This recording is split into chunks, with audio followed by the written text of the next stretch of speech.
fans, once again, it is me, the Horror Miser Monty G. It's time to do another movie review. This time we review the movie The Rental. Yes. Now, The Rental is a 2020 American horror film. It was directed by Dave Franco. Yes, it's his directorial debut. He also wrote this screenplay along with his writing partner, Joe Swanberg. Now, the movie stars Dan Stevens, Allison Brie, Sheila Vane, and Jeremy Allen White. Now, in this particular movie, two couples rent a vacation house for what should be a clearly celebratory weekend getaway turns into something more than what they bargained for. Yes. Now, it's come to my attention, I'm sure for everyone else, that there seems to be a running theme going on this year for certain horror movies. Now, it seems filmmakers are putting people in isolated but very beautiful homes.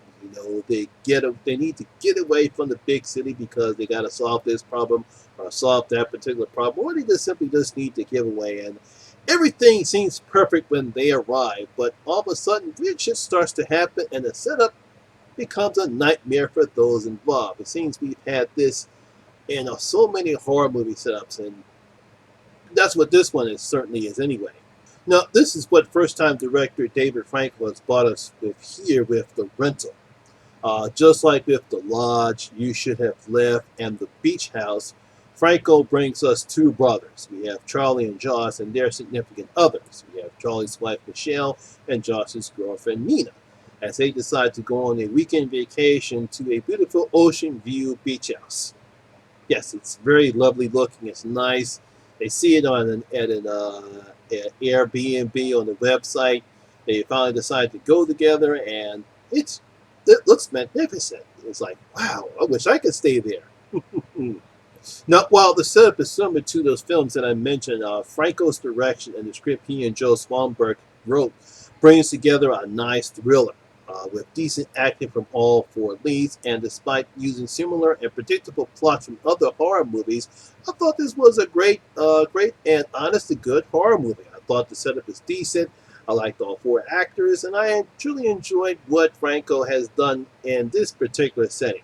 Now, one of the things I did love what Franco has done is the character development he has for the four characters. He takes the first act in the movie and shows the audience the type of relationship that the brothers have with Michelle and Nina. Now, obviously, Charles and Michelle, they have a great marriage. They seem like they truly love each other. Josh, however, he's worried about he isn't good enough for Nina. That's based on a conversation he has with his brother Charlie and with Michelle. We learn throughout the movie that Josh has had some problems. He's not as level-headed as his brother is. He's had some problems with the law. He seems not sure of himself. He has some insecurities. And that's the aspect that I love between the two brothers and their significant others. Now, this setup sets the stage for Franco to throw a monkey wrench into the story.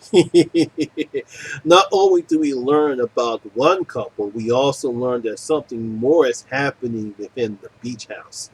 This causes tensions between the couples, and Franco does an excellent job of using that tension to build mistrust, especially during the second act when an accident occurs. Now, all four leads to an excellent job with the characters. Dan Stevens is good as Charlie, the level-headed brother who's happy with Michelle and cares about his brother. Now, without spoiling anything, his demeanor changes when the crazy shit happens. There's an incident that happens. We see him getting a bit nervous. He's freaked out, and then by the time the third act goes along, he's really skitzing out. But they all skits out, but I'm pretty sure that people who have seen the movie know what I'm talking about. Now, Jeremy Allen White does a good job of Josh. It's obviously Josh has problems, as I stated before, and Jeremy does a good job in displaying them. He's insecure. He wants to do the right thing. He wants to do the right thing with Mina, as it appears his relationship with Mina is the best thing that has happened to him throughout his life. And you can see the struggles that he has, that he wants to do the right thing for Mina, and he wants to be sure that he and Mina are going to have something that he sees that Charlie and Michelle have. Now, both Allison Brie and Sheila Vane are good as Michelle and Mina. I like how Allison gives Michelle the positivity that Josh needs, especially in his relationship with Mina. She's also the only level-headed person out of the bunch, especially when things go awry during the third act.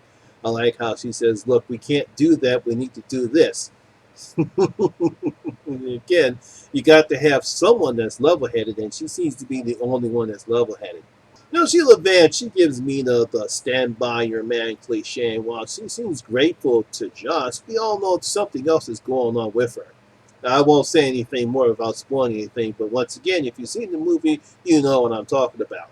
Now let's talk about that third act. And I know what happens in the third act was predictable, but me, I really didn't have a problem with it.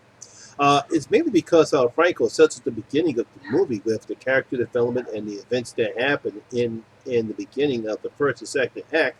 This third act, for me, escalated danger and suspense within the movie. It changes the atmosphere, and we can see everyone freaking out over it because they like, what the fuck is happening? I liked it because it put the couples in danger, and I wanted to see who could survive it. So, despite the cliche third act, I really did enjoy this movie. It's filmed brilliantly, it's paced very well. I loved all four actors and what they did with the characters. Now, when you break it all down, it's kind of like a mix between Vacancy and The Strangers, and I'm pretty sure a lot of people were disappointed in what had happened, but I didn't have a problem with it. Again, I thought Franco did an excellent job, and I'm pretty sure that as far as his first outing as a director and as a writer, I thought he did a pretty good job, and I have a feeling that this will be in my top 10 best horror movies of 2020. Yes, that's how much I enjoyed The Rental. So, I'm going to give The Rental 3 out of my 5 bloody gold coins. That's going to give it 3 out of my 5 bloody gold coins. Yes, I truly did enjoy this horror movie, and I know a lot of people will probably say the same thing I've seen on other because I haven't watched anybody's reviews. I know Lee from Dumb Drums. He said this possibly could be the best horror movie of 2020, and I would have to agree with him. It could be. I don't know yet. We'll wait to see it at the end of the year. But I really did enjoy this movie. So, my horror fans, have you seen The Rental? Did you enjoy it as much as I did, or did not like that third act? Leave your comments in the comment section below and tell me what you thought about The Rental. So, once again, that's my video for today, guys. So, if you did enjoy it, and if you did, please give it a thumbs up. And once again, if you're new here, please hit that subscribe button and ring the notification bell. That way you'll be notified anytime when I put a new video such as this one. Also, all my social media links will be in the description box below as well. Once again, my name is Lamont Smith, better known as the Horror Miser Monty G. And always remember, horror rules. I'll see you in my next video. I'm out.